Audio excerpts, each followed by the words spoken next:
Hello everyone, I'm Form BX257, your friendly neighborhood 1980s G.I. Joe reviewer, and today I'll be taking a look at my most requested G.I. Joe comic book to review, G.I. Joe issue number 21, titled Silent Interlude.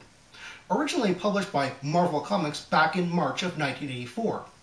However, I'm not going to be taking a look at the original comic book, nor am I going to be taking a look at the reprint as done by IDW in classic G.I. Joe trade paperbacks, but I'm going to be taking a look at this. The G.I. Joe 30th Anniversary Silent Interlude by Larry Hama in hardcover form. Now you're probably wondering, why does a 22-page single comic book have this type of lavish treatment?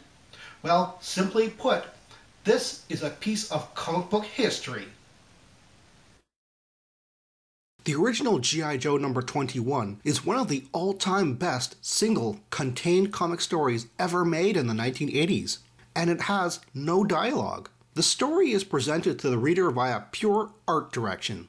While this format of storytelling is not original, it was very unusual for a major publishing company like Marvel to do this. It became so influential in the comic industry, and later in other media forms, that TV Tropes calls this comic the trope codifier. Marvel's Nuff Said month, action movies, and even video games that have little or no dialogue, all of it can be traced back to G.I. Joe number 21. I remember when this issue came out back in the day, since I became a regular reader of the G.I. Joe title in the previous Dr. Venom story arc, which was issues number 12 through 19, and could discuss it with other comic book readers of the same age group. I also remember how divisive the comic was at the time. It was not an instant classic. While it reminded me of the near-silent Clint Eastwood westerns and Japanese manga, I had to make do with cheap Hong Kong versions. Kids with expectations to read the type of involved dialogue that was made trendy by Chris Claremont, Frank Miller, or Neil Gaiman were not just puzzled, but outright upset. While G.I. Joe 21 still isn't the household name it should be among serious comic book readers, the word is getting around, pun intended. So if the comic hasn't changed in 30 years, the way we read comics today obviously has. G.I. Joe number 21 is a multi-layered classic hidden in a toy tie-in comic that people are now starting to appreciate. The first layer, and the most quickly read, is the story. It starts with Storm Shadow riding a claw jet glider, swooping into a large Cobra-emblazoned castle with a wrapped-up prisoner to show before Cobra Commander. I'm calling him Storm Shadow in hindsight, but he was newly introduced here, as was the Cobra Claw glider, and originally he went unnamed until issue 22. The prisoner is dramatically revealed to be Scarlet, who is then taken away and locked in a pit-like dungeon cell.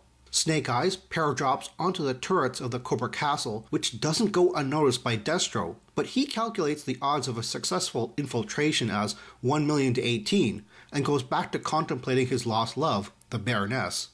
Of course, Snake Eyes defies the odds and battles his way into the castle, distracting the bulk of the security, but loses his trademark Uzi. Meanwhile, Scarlet is not playing the damsel in distress role and effects an escape on her own.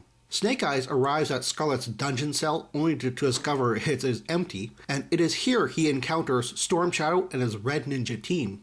Defeating them all on his way out, Snake Eyes spots Scarlet making a getaway on the very claw glider she arrived in. Scarlet spots him, but also spots Storm Shadow, who has followed Snake Eyes and is preparing to strike the distracted commando. She lands the glider to protect her fellow G.I. Joe teammate at the cost of her own life, but Snake Eyes swiftly deflects the Cobra Ninja's sword. The two G.I. Joes fly off to freedom together, with Storm Shadow looking impotently on as his forearm wrapping comes undone, revealing an odd oriental tattoo. The same tattoo that Snake Eyes has. The end. It is a simple story, but we can dig deeper. Upon closer examination, it's easy to see why readers sped through this comic at first. The art direction flows quite logically from beginning to end. It's quite cinematic in a way, and at the same time has subtle symmetry. It begins and ends with two characters on the claw glider. Both Snake Eyes and Scarlet use the dungeon cell door cover as weapons. There's the confrontation between a rescuing hero in black versus a kidnapping villain in white. And finally, let's not forget, this is a silent story, focusing on the G.I. Joe's silent character. Nothing less from brilliant comic book writer Larry Hama, who clearly uses his background in television and music to the fullest here. And then there's the little details sprinkled throughout the book that have nothing to do with the current story. Issue number 21 comes after the Dr. Venom story arc and shows the after effects. Destro contemplating the deaths of Dr. Venom, Quinn, and the Baroness, and Cobra Commander is shown addressing his troops. Perhaps a victory speech after the supposed destruction of the G.I. Joe pit headquarters in issue 19. It's really a nice acknowledgement of previous events and serves as a fun interlude before the introduction and start of the next story arc. Of course, the tattoos are a big reveal at the end, but they don't feel like a cheap cliffhanger. In fact, while they logically point to future conflict between these two characters, it always felt like something Larry Hama put in to shed a different light on the events we just read. Snake Eyes isn't just a soldier, he's a top ninja like the one Cobra Commander hired. Snake Eyes wasn't just lucky to have made the paradrop, it was his martial arts skill. It's no accident that Snake Eyes is able to anticipate the moves of the attacking ninja, since he is one of their lost clan. And it's also no wonder that Storm Shadow has a moment of weakness with Scarlet in the dungeon. He might have the same tastes as Snake Eyes. It's also clear that Larry Hama is a martial artist himself. Why else have Storm Shadow draw his sword from his hip when the sheath is not attached to him, unless the writer was trying to portray a habit of Zen swordsmanship practice? Sais are designed to catch blades or contact weapons in their tines, and Snake Eyes here uses the wielder's habit against him. Although this is very early in their media appearances, it's nice to see Sais not being used as inefficient daggers. Now, why should you pick up this recently released hardcover if you already have maybe the original comic book or some type of a reprint that was done in between that time? Well, besides the rather slick cover, you also have an introduction and issue notes by Mark Bellomo. Now, before you switch off this video in anger, I understand that there are some people who don't really like Mark Bellomo's writing style. He can be, to put it mildly, unnecessarily overly elaborate at times. But he points out some very key features about Silent Interlude, as well as the climate in which the Silent Interlude comic book was originally made in, which is very important and very interesting to read. In the issue notes, he also mentions the continuity, the characters, as well as some of the corrections in the art that was done only in this version of Silent Interlude. Almost all the other versions or reprints of Silent Interlude have had a few little coloring errors in them. So here they're finally corrected, and he points them out.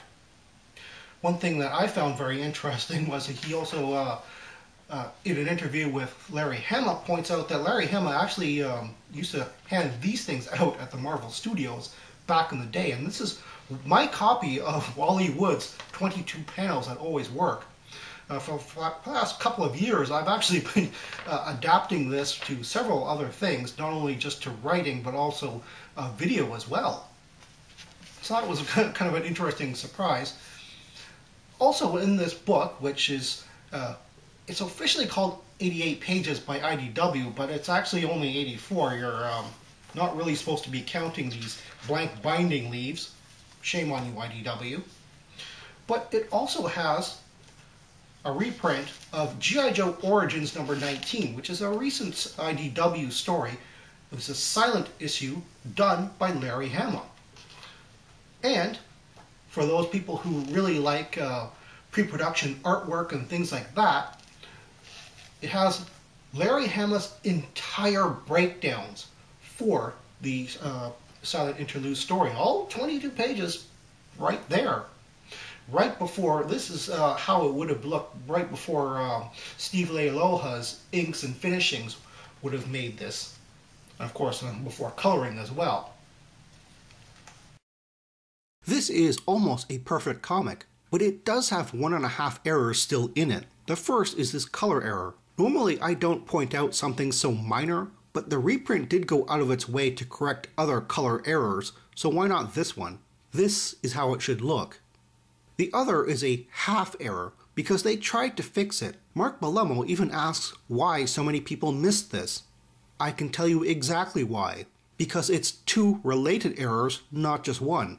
Originally, when Storm Shadow leaves Scarlet in the dungeon cell, the door on the ceiling remains lit, as if it's open. The hardcover color corrected it to show it is closed. But this is the problem. It creates a visual paradox. Why is Scarlet in silhouette? She needs a light source to be in silhouette, so if the top isn't where it's coming from, then the silhouette is a second error.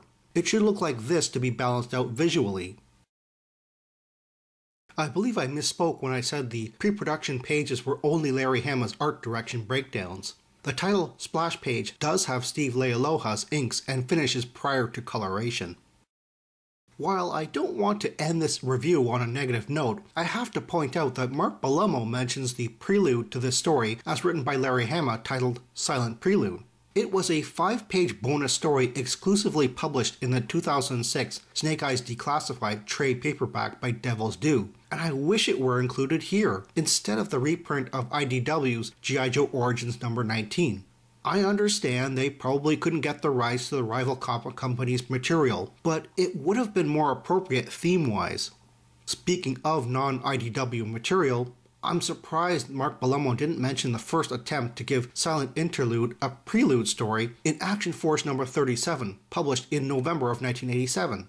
True, it is Marvel UK's Action Force and considered to be a different continuity to Marvel's G.I. Joe, but they were the first to try to explain how Scarlet gets that bandage on her face if she didn't get it in the mid-air kidnapping. And finally, the bonus cover art is an almost clean image of the one used for the comic in the 25th anniversary 2-pack of Snake Eyes and Storm Shadow action figures from 2008. While an homage to the Larry Hama and Klaus Janson original, this art was done by award-winning artist Ashley Wood of World War Robot fame no less. Well, that's all the time I have right now. Please check out my Facebook page for more information and behind-the-scenes photos for these reviews. Thank you for watching this video, and stay tuned for next time to see another 1980s G.I. Joe toy review. See you then.